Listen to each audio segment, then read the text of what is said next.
Hello and welcome to my channel, Unity 151. My name is Joe. On this channel, I review sci-fi, military, sci-fi, and space opera. I do a weekly live writing journey video where a few of us talk about what we have learning as inspiring writers. I do author interviews, which I have these people here. We talk about the old books, new books, and upcoming books. Today is an author interview book, and I have Benjamin Tyler Smith and William Joseph Robinson. He got it right! I did, smashed it. Please comment and like, because that does actually help the channel with the algorithm, all that stuff. It's not live, because if you don't do that, I just disappear. We're going to talk mostly about, I'm going to say Ben, because I keep saying Benjamin, it's just my tongue will go. Talk about Ben. You're okay calling you Ben first? You're gonna get angry. Yeah, that's fine. Perfect. Well, if you was getting angry, then call him Grandmaster Ben. Okay. Wait a minute. GMB. GMB, we're going to talk about his books, how it ties with William's books, because we had William do an interview a little while ago, and I will put a link to his interview at the end. But yeah, that's it. So we're going to talk about his books now. So go! It's all in your hands now, Ben. Again, name is Benjamin Tyler Smith. I am the writer of Blue Crucible. This is a post-apocalyptic sci-fi book set in the Fallen World universe that is put out by Chris Kennedy Publishing. And in this book, and the sequel just came out, Blue Salvation, in it and in Blue Crucible, the world has ended and the nukes have fallen.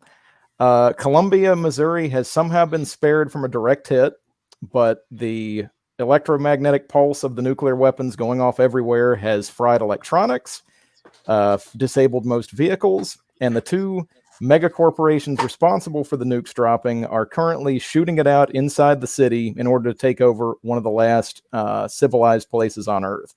The only people standing in their way just so happen to be around 400 mounted police officers from all over the world who had gathered there for a convention. And it's their job to stand up and protect and serve. And the question is, can the thin blue line actually hold the line and be able to do that? And if you like action, if you like sci-fi, if you like good versus evil stories where the heroes do rise above all, this is definitely going to be one for you. The whole Fallen World universe is great. There's multiple authors that write in it. It was first started by Christopher Woods a couple of years ago, and he's been gracious enough to allow people such as myself, such as William Joseph Roberts over here, to be allowed to be involved in it, to make new canon, and to create cool characters that I think all of y'all are going to love. So definitely check out my books, check out William's book, Wildcat, and certainly check out all the rest of the Fallen World stuff. We got a lot of exciting things coming along. Oh, if you're a fan of Fallout, you're going to love the Fallen World because it is a direct analog. It is as close as we can get to writing in the Fallout universe without being in the Fallout universe. It is, there are differences, but it's pretty close for the post-apocalyptic setting. That sounds really cool. So let's talk about it. Characters. Talk about your character. What book? No, let's go book first. What book do you want to talk about first? And then we'll talk about that book, bit characters, and then we'll talk about the other books if you want. As well as William, you have got chimes going off in the back of your garden, I take it. That's because I'm outside hiding from the kids and there's a storm fixing to roll in. Oh, it's starting to get windy then. Yeah, just a little bit. It's a nice balmy Irish day, really, here in Georgia.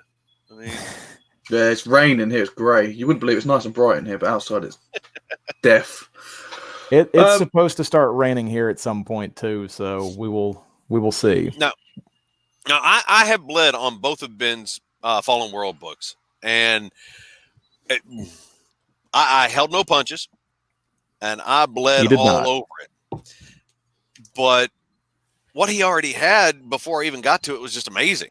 He tells a damn good story. He puts you right into it. You get sucked in, and you're riding along with the characters right over their shoulder.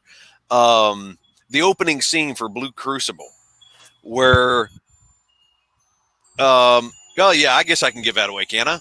Yeah, go ahead. I mean, the opening scene where, do you know what the SCA is, Joe? No, go on, tell me. The Society for Creative Anachronisms is the name of the... They do reenactments. They do, they've got all these kingdoms and stuff like that. Everybody dresses up like Ren Fair stuff. So you've got all these SCI warriors fighting against the cops in a battle royale. They've formed up shield walls and the lines are going and the cops are getting their asses handed to them. But it's an amazing opening scene. It just pulls you right in. It's like, what the hell's going on? That sounds cool. Well, it definitely helped being able to talk with both you and our writer colleague friend Rachel RJ Layden about it, because she's big into the SCA. She and her husband both, and she was able to work me through that scene. The opening chapter of the book is set up to introduce Lieutenant Nathan Ward, the main character, his brother Sergeant Danny Ward. And I was trying to think, how can I introduce them in a way that's that gets their characters across, but also is action-packed without diving us straight into everything in the beginning, because I want to sort of slowly build us into the nukes dropping on the morning of May 1st. And I decided, well, why don't we have a Renaissance fair going on, and why don't we have it where all of the cops have been basically volunteered to participate in this battle royale with the real SCA people. So you have people that are training all the time to fight with swords and shields and spears against mounted cops who typically do not fight on foot as riot cops, but get volunteered into doing this anyway. And yeah, they're getting their butts kicked quite a bit until Nathan and Danny come up with a plan in order to break through the line and defeat the enemy general. And it sets the stage for, in a funny way, it sets the stage for all the events that will follow. The way Nathan and Danny work together, the way the cops, all these disparate units have to coalesce into a cohesive team in order to defeat the real enemy at the end of the book. I kind of set it up to where what happens in chapter 1 really comes full circle in the final chapters of the series of the book. And in the midst of all this, another thing we didn't mention about this universe is, because it's sci-fi, there are super soldiers inside these corporations. There's 2 main corporations and then a third and a fourth one that are slowly getting worked into there. But there's Obsidian and Teledyne. And Obsidian has the agent program, where people are enhanced with nanites and other types of augmentations that basically makes it essentially turns them into Wolverine without the claws. They're super strong, super fast, able to like one of them is worth 100 regular men. And easily. And the Teledyne has a similar group called the Specialists, and they're more like your traditional sci-fi super soldier. They're enhanced, they train a lot, they're special forces on steroids. The agents, really, the thing that makes the agents special is the imprinter. Yes. You want to describe how that works, William? Chris Woods came up with such a fascinating concept with the imprinter. They take the base personality of that person, whoever it is. They pull it out. They put in the personality that they want, the one that has been tailored and created with all this different training and all this specialist stuff for sniper or ops or infiltration or whatever it is. They've been programmed with it, so they go out and do their mission. When they come back, that personality is pulled out. The base personality is tossed back in. All right, go about your business until it's your turn again. Right, they changed their headspace, not the heads, but yeah, okay. Yeah, exactly. Cool. Sorry, go on. No, it is really cool, because I think the agents have I think they're similar to the Specialists in that they still have some basic training, but if you suddenly if Special Agent Bob suddenly needs to have the ability to be a top negotiator, he steps into the imprinter. Whoever the personality is for the greatest negotiator in the world gets dropped into him. He goes, does his job. He then goes back to the imprinter. That gets pulled out, and then he's back to being Special Agent Bob again until he suddenly needs he needs a crack computer hacker persona. He goes and he gets that. And there's a lot of, it's an interesting concept with plug and play technology, but with brains and personalities. Not something I would want to be involved in, that's for sure. It sounds like it really damage your head. It can, and there are some downsides to it, which Chris's character Cade, and if you go and read the Old Man Cade story, which was in the first We Dare, I think. Yeah, the first We Dare anthology. That the Old Man Cade story, and that explains the beginnings of the agent program and the main character that Chris created for the universe, which is Cade. And he's messed up. He is seriously messed up. And the story that he's working on right now explains a lot of what happened to get him into that messed up state. And he's told me some of the background stuff that I can't reveal yet. And it's good. Well, yeah, I know things redacted. Well, now the things that we do know that are, at least in the first book, is that with Chris's character Matthew Cade, and his character is what got me sucked into the world. Like I blazed through that first audiobook and was already cooking up ideas, hoping I would get a chance to participate in it. And with Matthew Cade, he doesn't just have one persona in him; he has hundreds or thousands. He has the entire database in his head, because he was in the middle of downloading a persona into his head when the bombs fell, and it caused the whole system to go haywire, and everything got dumped. The whole database got dumped into him. Oh, so he's got everything then. Oh, he does. Oh. He does. He's kind of like I think there's a superhero or supervillain named Legion who has multiple personalities, and I think Brandon Sanderson did the same thing, not realizing there was a comic book version of it. So it's a similar concept, but done in a different way, which I find very fascinating. He's a cool character. But yeah, so with these, one of the things I introduced in the book that I won't go too deep into because of spoilers in Blue Crucible is the concept of the sleeper agents, where there are agents around who don't realize they're agents until something triggers them, and then suddenly their normal personality, like the three of us talking, disappears or gets suppressed, and then the imprinted personality suddenly takes over. And we played with that quite a bit in book one. It's not brought up in book two again, other than just a reminder of the events of book one, but sooner or later it'll come up, not just in my story, but I think in other stories too. It's a cool thing. Wait, what are you saying? You're planning it for book three?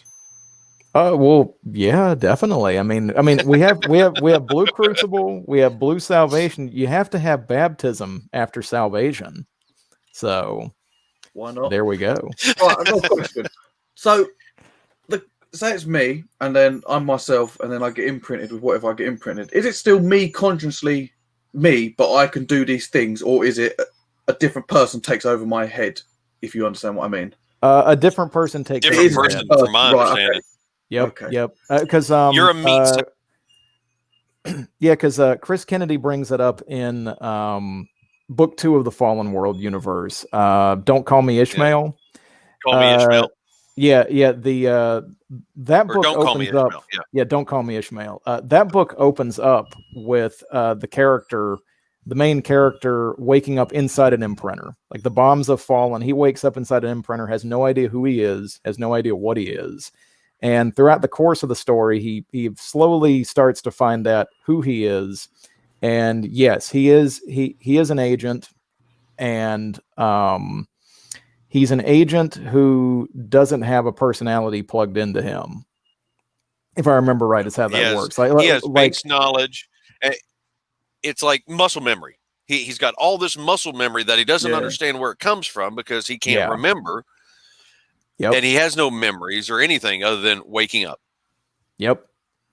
So that guy who you said got everything downloaded in his head, like he must be at conflict with himself. Like, how does one have his brain and then the other sort of try and take over, or is it like a blend of everything? So it's like a complete hybrid consciousness because it's everything mixed as one.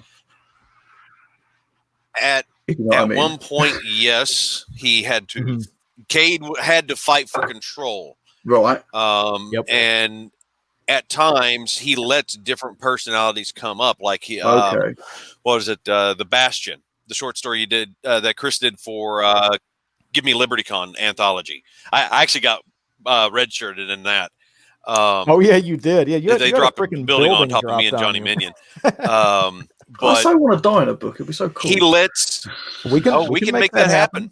We can both of us can make that happen. Legs get chopped off. I'm crawling on the floor. Something runs me over. My head pops like a zit. Oh, do it. He lets not Gantz. Crap. The batshit crazy personality. Gaunt. Your ex. He lets Gaunt take over. Sorry, go on. And Gaunt is a psychotic serial killer. Right. That's all he is. I mean, he is just a straight up serial killer. Yep. And he enjoys the kill. Yeah. Well, and that'll show you how evil Obsidian is as a corporation. The fact that they wanted to have a persona like Gaunt saved for posterity's sake. And when they need all sorts of mayhem to happen, they send in an agent with Gaunt's imprint. But yeah, no. What was that? Oh, he's lagged out. Don't forget the clowns. Oh, well, no, definitely not. Yes, there are clowns. If you're afraid of clowns, be careful with the Fallen World universe. So, you said about muscle memory, like the imprinting. Say, can people remember stuff? So, like, if there's a serial killer goes around chopping up people, and then he goes back to wherever he is, and you get your body, but your mind bag in your body. Could someone in theory like remember stuff that's happened, and could it like damage people? Like, you know what I mean? If you sort of vaguely remember that someone was chopping up someone in your body, if you know what I mean. Is that a possibility, or am I just digging too deep? That's a good question. I don't know that something like that has been addressed other than on the basic muscle memory thing. Has it? Well, you get, if I remember right from what Woods had said, there are those like ghost memories that linger. Yeah. But you're a trained agent. These are things that are left behind, just like, Ishmael. He had all this ghost, memory, muscle memory, or mind memory, or whatever. So there's the possible chance that you're going to remember something, but they're trained agents, so they know that there's going to be bad shit happening. Yeah. The way the agent and the specialist program work too is like they're not doing this to just anybody. They're not picking up. Although, well, that's not entirely true with the clowns. There's some stuff going on where people are getting imprinted who haven't gone through any of this type of training or augmentation, from what I understand. Oh, well, they've been forced into it. Yeah. But from what I understand, the survivability of the imprinter, if you're not augmented, is pretty low, as well as undergoing the augmentation process to begin with. I think James Chandler covered that in his Princess novel, where did he? Yeah, I think in the opening chapter they mentioned the survivability of people becoming specialists is only like 20%, something like that. No, like you volunteer to join the program, and or maybe you get tapped for it, but now that's for the nanites though. Yeah. Well, that's what I mean. Like in order to first become either an agent or a specialist, there's a very high bar. Like, a lot of people die before they can even become specialists or agents. And then after that, once you're in, you're good, at least in terms of being able to be imprinted and whatnot. Although specialists don't do any type of imprinting. But I am working on, with my specialist character, Specialist Aster, there's a possibility of her getting imprinted at some point. I don't know how that's gonna pan out. Well, I know you got the Jalcom facility below Columbia. We do. At the end of at the end of Blue Crucible and throughout Blue Salvation, there's hints of something underneath the city that's giving the city electricity. When it shouldn't, when most of the city shouldn't have any, they still do. And there's something big beneath the city that's going to get uncovered in the third book, featuring one of the supposedly defunct corporations of the universe, Jalcom. They're not as defunct as people think. Okay. That sounds very, very interesting. So what can you talk about book 3 then that you're planning? I know you just released this one, but you must have something you're going to talk about. Well, Heading towards. without getting too deeply into the weeds, at the end of book 2, Right. I try not to end things on full cliffhangers as a little bit of a cliffhanger. Like the main conflict is resolved by the end of book 2 in terms of the what had to be resolved in that book. But obviously, there's going to be a but wait, there's more type of situation. And without getting too deep into the weeds, in book 3, our heroes are going to be split into 2 units. One unit is going to have to flee the city in order to rally more troops, gather allies, and come back. And the other half is going to have to stay inside the city fighting a resistance operation, kind of like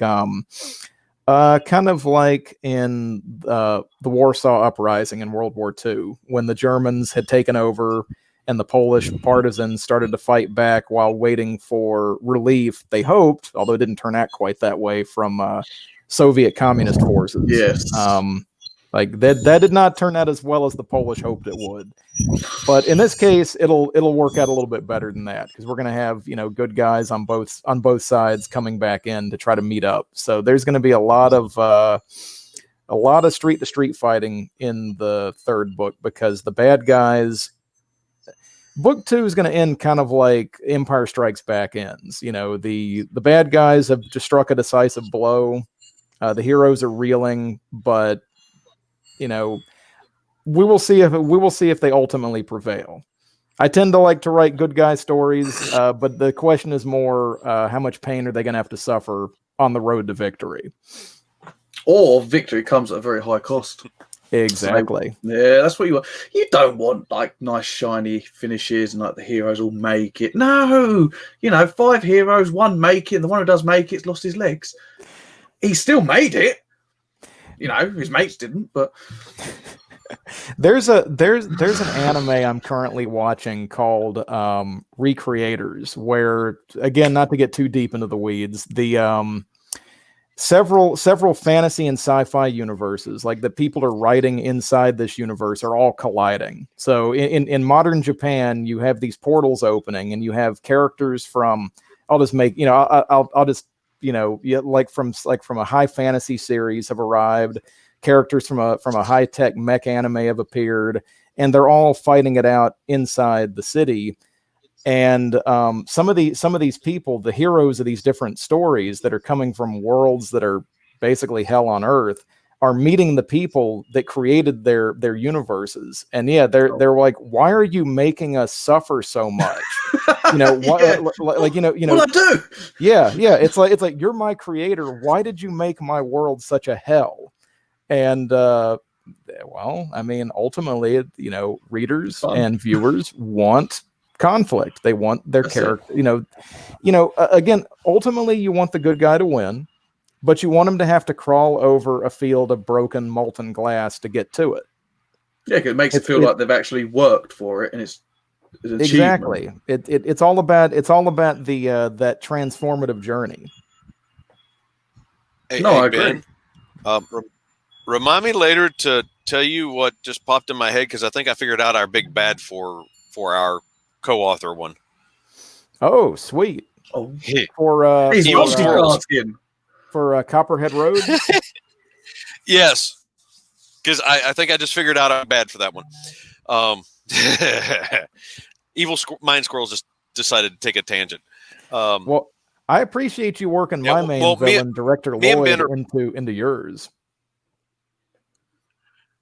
Well, okay, I am currently working on my second Fallen World novel, Dogs of War, which is actually taking a tangent off from where I started with Wildcat. Wildcat takes place in southern West Virginia, where Dogs of War starts out at corporate headquarters in Charlotte, North Carolina. And we're going to see some more corporate Obsidian stuff going on. And I brought in Director Lloyd, who is giving orders to Director Royals, who is the director in Dogs of War. But this side tangent with Dogs of War is actually building up something to come for my boys in Wildcat. And about, the fourth book in Wildcat would be the co-author one that I do with you to tie in with your cop guys. And so that's like 4 years down the road. Crap, timeline stuff. But yeah, talk to me later. We can certainly do that. It sounds like a lot of fun. Villains are one thing that I sometimes have a hard time coming up with. Like I can come up with a bad guy army, but trying to come up with a bad guy general, sometimes I struggle with that, because you definitely want your villain to match your hero in terms of strength and in terms of personality. And one of the hard things too is not making them the stereotypical bad guy. Yeah. So, they stand out. They're not the same old schmo every time, giving his spiel right before you off him because he talked too much. Yeah, all the James Bond villains, let me tell you about my evil plans, Mr. Bond. Yeah, exactly. Just shoot. I'll tell you, it's dead now. No matter. Don't tell them everything and then let them shoot you. No, baddie should just kill straight away. Exactly. Well, and look, there's a time and a place for the villain who's just evil for the sake of being evil. Like, I mean, there are definitely some people out there like that. But for the most part, I like more complex villains. Villains that have some good qualities to them. That or if they're evil, just make them evil with some complexity. Like what's the real driving motive? Is it just because they want to take over the world or blow up the world? Or is there something deeper going on? Justify it in their head. Justify why they think it's a good idea, and then you might not get behind why they want to kill everyone, but you will understand why they're doing it. And it's a bit sympathetic. Well, not sympathetic, but you know what I mean. Yeah. Well, yeah. It's at least something you can say, like, okay, well, logically that makes sense. To some extent. I don't agree with it. I think it's awful. I hope the heroes defeat him, but I can see where he's coming from. Kind of. Yeah. No, I agree. I thoroughly agree with that. All right, we're going to talk a little bit about how you got into writing. How did you get into writing? Oh, geez. Oh, damn. I've asked a question now, haven't I? No pressure, mate. No pressure. It's fun. Well, it's funny you mentioned that. I started writing, I think, back when I was like 8 or 9 years old. I'd read a children's version of the King Arthur legends, and where it dumbed down a lot of the stuff, a lot of the gory bits, but loved it so much. And then it was over, and I'm like, well, crap, I want to write more. I want to know what happens to Arthur, either after or in between. So I started writing my own Arthur stories. And I just got in the mail, my dad sent up some stuff that I guess he had found in the attic, and one of them is my notebook of my King Arthur stories. I don't think those will ever get published, but that was how the journey began, was just writing basically fan fiction. I think that's how most of us start, probably, because I went from that to Star Wars fan fiction, to Star Trek fan fiction, to Warhammer 40K fan fiction. And then in the midst of all that, writing my own stuff, just here and there, little short stories, drafts of novels that didn't make it past chapter 3. I think we've all got a bunch of those. And it wasn't until 2014 that I started to get super serious about writing. I said, I based on what people are telling me, I'm decent at it, but I'm only getting form rejections from these magazines. I'm not completing novels that I'm setting out to write. I need to go back to school, basically. So I started picking up some books on craft, and really started diving deep into the study of it, study of plot structure, study of characterization.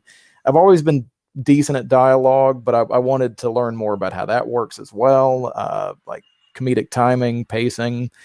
And I just dove deep into that. That was a deep rabbit hole, but it paid off. Most readers may not understand this, but a lot of writers will. When you can go from getting form rejections to getting personal rejections from an editor or like a second or third reader, that's huge. That's a huge step in the right direction. You're still failing, but you're now failing with feedback, and that means you're getting noticed. there's enough interest to actually write the letter themselves rather than just be like copy and paste, auto send. Yes, yeah, and you know, most of these editors, hell, even most of these first readers in these magazines or these other book publishing companies, they're reading hundreds or thousands of submissions inside a submissions period, and they just don't have the time, you know, to skim past the first few pages before they know, okay, now, you know, I'm passing on this, or oh yeah, this is good, maybe I'll set it aside and read it fully later. So yeah, it's a huge deal when you get that, and I started getting that, and then that slowly became acceptances, and then well, we're learning that the hard way too with Three Ravens. Oh yeah, with the submissions we've been getting. We've been getting a lot more than I've thought we've been getting, and I've been falling way behind on my reading.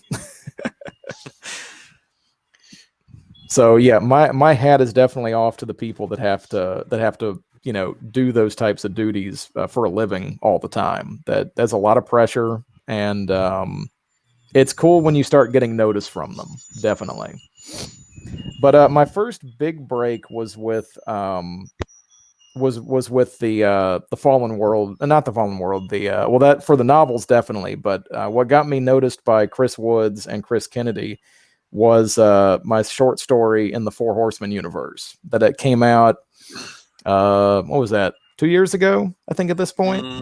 Yeah, 2 years ago, and then after that was mentioning my short story idea, which turned into Blue Crucible, to Chris Woods and Chris Kennedy when they were running an anthology last year. Yeah, that was fun. Last year was crazy for both of us.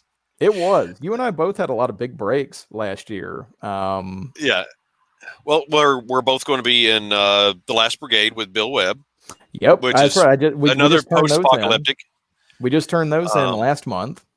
Yeah, we're in that. We're in The Fallen World. Mine and Chris Wood's novel for Kevin Severson's Salvage Universe is coming out January 22nd, but it might be coming out early on the 8th. So that'd be cool. And then you already had the Nightlight story that you were doing, and Kevin's already said, yes, write it. Yep, that'll be fun. So you're going to get into the Salvage Universe too. Mm-hmm. You know, busy. Lots going on. Busy. Part of the craft is networking, and part of that networking is, hey man, come on, let's go over here and do this. You know, you leapfrogging, take others with you. Well, the thing is, somebody finds out about it. There's no need for like, oh, they're my readers only, because readers read whoever they want. So if you all blend in with each other, you know, you all meet each other. The readers find all the people they want to. That's the only way to do it. It's not about he's mine, because that doesn't work. Well, I mean, like, okay, I ended up getting into The Fallen World first because I wrote a short. It didn't make the anthology because they had everybody submitted, but they went ahead and told me, write the novel. So I did. But in the meantime, me and Ben were already tossing ideas, and then he told Chris about it, and he's like, yeah, come on in. So, you know, that pulls him in. And then Ben had already been tied in with Bill Webb with the Last Brigade and was it the Hit World universe? Mm-hmm. And because of Ben, I'm in that now. So we help each other to take those steps into the different places. Well, yeah, it's a lot of it's about. I mean, people have reached a hand out to me, and you know, part of the gig is being able to pay that forward. And a lot of the times, the people that have reached out a hand to me had the same thing happen to them decades ago. You know, it's like some of the bigger names in the industry, same thing. You know, someone's always there to help you up. And to promote you and to get you trained so that you can basically pass the baton on to you and you can keep going. Because writing's an interesting business in that we're all sort of in friendly competition with one another if we want to be in terms of like wanting to encourage one another to build one another up. It's kind of like being buddies with people at the gym. You know, you're all there trying to get each other to do more and to do better. And because, well, like you said, Joe, you know, readers are going to read who they want to read. There's no, okay, to go back to Brandon Sanderson, I'm a staunch Sanderson loyalist. I'm not reading anything that he's not putting out. Like, nothing works that way. you're going to read, I'm going to read his book when it comes out. Then I'm going to switch over and read, well, Robert Jordan's dead, unfortunately, but I'd go and I'd read one of his new books, or take your pick of a different writer. Well, that's another step up right there. Sanderson got pulled along by Jordan. Well, exactly, he did. And when Jordan was dying, he and his wife put together the plan to have Sanderson finish the Wheel of Time series. Mm-hmm. And I think David Farland was also pretty critical in getting Sanderson built up as well. Oh, well, he was one of Farland's students. Yep. Through the Apex courses and all that, which I paid the fee to do the Apex courses this year, and so far that's been good information. Some of the earlier classes in it is more just rehashing and going over old info. But I'm finally getting into some new meat that's actually good information. Yeah, I would say to aspiring writers, definitely pick up some books on craft, and if you can, watch videos. It's some of these people, their videos are available on YouTube for free, like Sanderson. I think some of David Farland's stuff. Learn from the greats. Learn what works for them. Doesn't mean it'll always work for you, certainly. Like there are some books I've read on plot structure, for instance, that just they never clicked for me. And then others I read, and even though they're all sort of explaining the same thing, they explain it in such a way that it makes sense to me personally. And it's all about how you can utilize the knowledge that's out there in order to get better. Because we can all stand to improve. I don't know that there are any true masters of this craft. I think we're all varying degrees of apprentice and journeyman. Well, all on that journey towards masterhood. This is something else. Never be too scared to ask a question. Mm-hmm.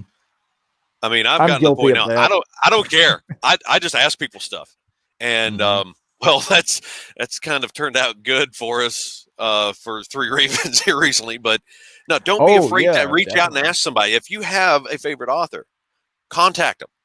If there's something bugging you that you just you think they might have the answer to, or they might be able to point you in the right direction with the craft or your story or something like that. Now, don't overwhelm them because they're busy with their own writing schedules.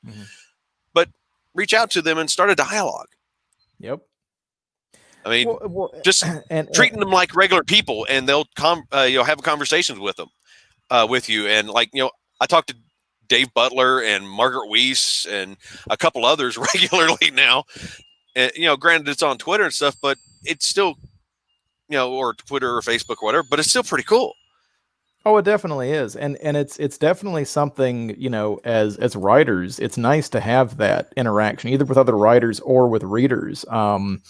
I'm not going to name names, but one of the first readers of Blue Salvation contacted me out of the blue in like a private message on Facebook to thank me for a set of scenes that I wrote about one of the characters introduced in book one.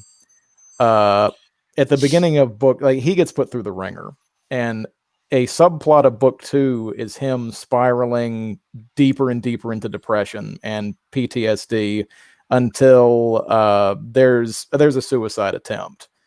And I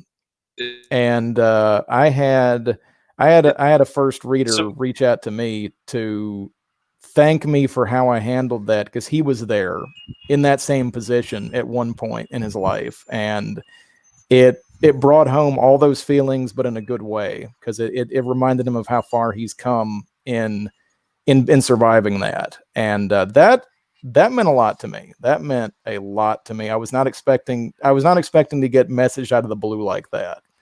So definitely do try and reach out to the writers that you like, and just talk to them, treat them like people, and it's a cool thing what we're able to do with email and social media these days. How we can stay in touch with each other. Oh yes, the wonders of technology now is amazing. Right, should we talk about your contact information, and then we can then wrap this up? I will put your contact information in the links of the video. But do you want to tell the people how to find you if they get this far? Hopefully they do, but Sure. My you can find me on Facebook under my name, just Benjamin Tyler Smith. My author page is also there as well. Also on Twitter, it is at Ben Tyler Smith. I think it's also the same on Parler, if I'm not mistaken, although I'm not too active on that one yet. My website is benjamintylersmith.com. I need to get back to updating that. One of my goals for the end of this year and all through next year is to run a regular blog on that. Probably not more than once a week, but I will also be starting my mailing list on there, and there will be free short stories available for people who sign up. That'll be something, William, you and I'll need to, you know all the formatting magic for that. I'll need your help with that. Okay. For the short stories to get them. Okay. I'm like, wait, what? Yeah. I'm doing another website?